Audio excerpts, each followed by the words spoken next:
Welcome back to the Daily Mastermind. George Wright III here with your daily dose of inspiration, motivation, and education.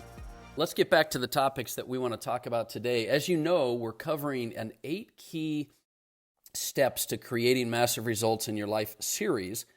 And, this week so far, we've talked about creating a vision, gaining clarity on what you want, where you want, your identity, your path. And then yesterday we talked about decisions.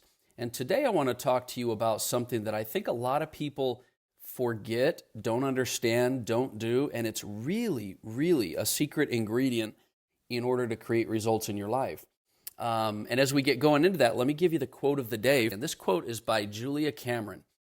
And I love this quote, and you'll know why here in a minute. But what I want you to do is I want you to use quotes on a daily basis in order to just get your process in your mind going. Don't think of quotes as something like you're doing in your news feed where you're scrolling through and seeing pictures. I want you to take the quote of the day each day, and I want you to just try to put a little thought into it. The reason we choose these quotes is because we want to find different ways to inspire and motivate you in the areas of your life that you're in.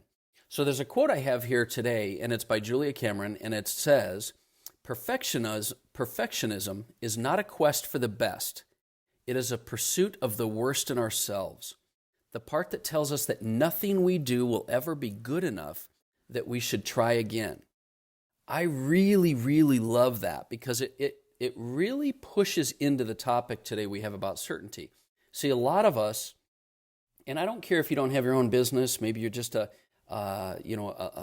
employee, maybe you're a professional, a leader, whatever it is, but this thing about perfectionism is so counterintuitive, counterproductive to what we do that I think it's important to bring that topic up. See, we think that perfectionism is a quest to become the best version or create the best thing, but it really brings out the worst in ourselves because it brings out this idea that we second guess ourselves, that nothing will be good enough. Because the question behind the thought of perfectionism is this supposition that what we do is not good enough. There's a better version. And that's the kind of thing that we have to ask ourselves. Are we constantly looking for a better version because we want to improve, or are we constantly looking for a better version because we don't think what we're doing is good enough? That's so important. Now, today I want to talk to you about certainty because the number one problem that most people have is not that they don't make decisions, although I do think that that's a struggle that we all have trouble with. The number one problem we all have is that we continue to second guess our decisions. I mean, I do this myself. We waffle, we waver, we go back and forth. And it's such a it's such a bad thing. I don't even know kind of where to go down. And I don't want to go down a rabbit hole of talking about how bad it is for you. But I think it's sometimes important for you to identify the fact that it's not that you can't make a decision. Because I think in our hearts, our minds, in our skill sets, we know what the decision is that needs to be made. The problem is that we second guess ourselves. We second guess our decisions. So let's talk about that for a second. Why do we second guess ourselves? Why is it that maybe you have something in your life, whether it's a relationship, communication, a project at work, a business, a side hustle, whatever it is, why is it that you continue to second guess whether it's good enough, whether you should do it? Because I think in our minds sometimes we've made up our minds to do something, but we just second guess it so much that we never take action, which is going to be coming up in our next steps. So why do we second guess? Well, I think it's important to understand that a lot of times this is due to the people that are around us. The people that are around us that may not support you, or your environment. I think your environment can very much cause you to second guess your decisions and destroy and tear away at your certainty. The naysayers that we have in our lives, the fact that we're afraid of what people will think. But what you have to understand is that people in general are generally scarcity thinkers. They generally are jealous of your success. They're in this focus of lack of what they don't have. And it's really more of an issue that they have with themselves than something they may be saying about what you're doing. Remember, most of the time criticism is not actually criticism about something you're doing. It's actually something someone's internally struggling with.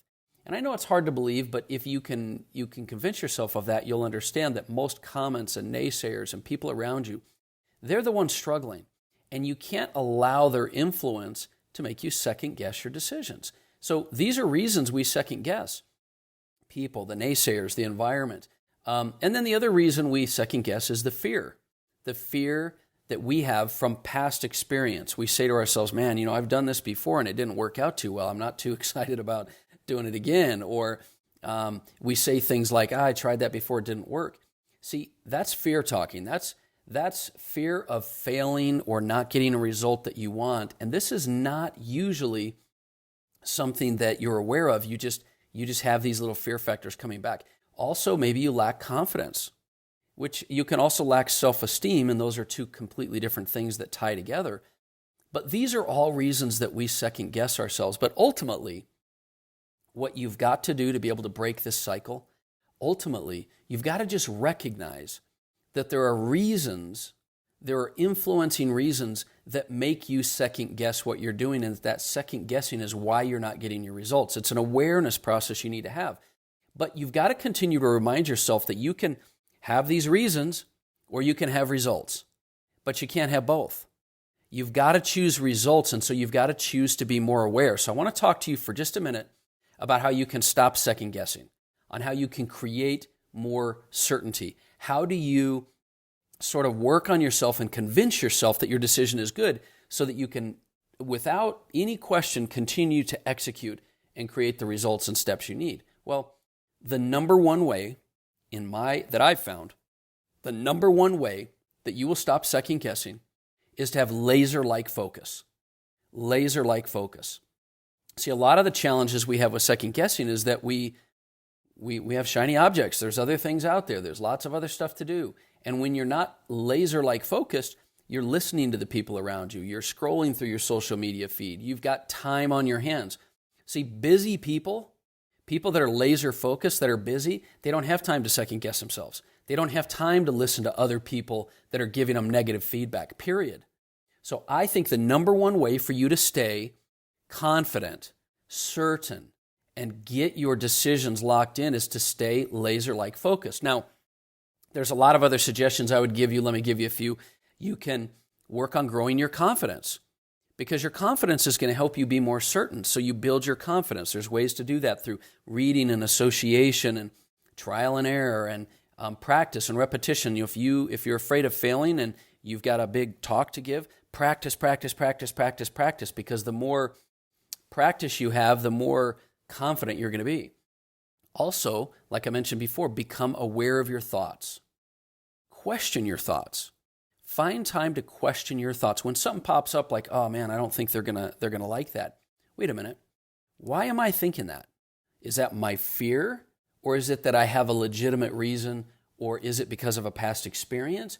Start to get in this process of when you hear or feel a negative thought coming on or hesitation, question that thought.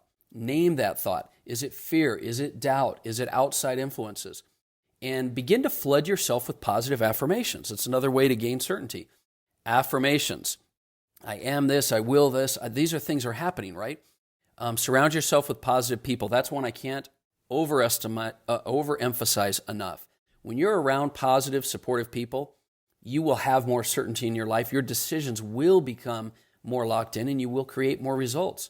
So surround yourself with positive people. Another thing is to focus and remind yourself constantly through visual affirmations, through your phone screen, through notes to yourself. Remind yourself about your vision. Because remember, the only time that you start to get in fear and doubt is when you're thinking in the past, or you're getting distracted by what may happen, coulda, woulda, shoulda happened. But when you're crystal clear and you're focused, laser-like focused on your vision of what you're trying to accomplish, it's really tough to get distracted. So stay focused and stay busy, as I mentioned before. The other thing I want you to do is I want you to just remind yourself of something super important here. The most successful people I know have a different perspective on failure, because what they realize, and what I want you to do is I want you to remind yourself that it's never about the end result that's the focus, right? It's always about the path. It's always about the process. Thomas Edison found, a million ways not to create a light bulb, and he was obsessed with the path of that. I mean, could you imagine how frustrated he'd be if all he was obsessed was creating the light bulb? No, he became obsessed with the path of how many ways he could disprove it so he could get there. And when you wrap yourself up with the path and the process, and you enjoy it and you're fulfilled by it and you're following your unique talent and you've got that passion and purpose, and it's not all about the end result, you will be more certain and you will be more focused and you will be happier along the way. And lastly, in order to create certainty in your life, you just got to have a little faith. Have a little faith in yourself.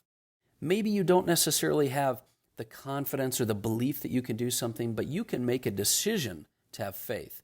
Faith that you'll figure it out. Faith that if it doesn't work out, you'll do what it takes to overcome that and learn your lesson. Faith that you will be able to continue to fall and fail forward, that you're going to fail forward. Have a little faith. So that's my message for you today. Creating certainty is a major, major, major thing for you to do if you want to create results, because you can have all the vision and clarity and make all the decisions you want, but if you don't create certainty, you're going to get distracted. So that's what I recommend for you to kind of think about a little bit today. Tomorrow, we're going to talk about once you've got your vision and clarity and make a decision and just flood yourself with certainty, it's all about taking action. It's all about taking massive action. So I look forward to talking with you some more tomorrow. Have an amazing day. We'll talk soon.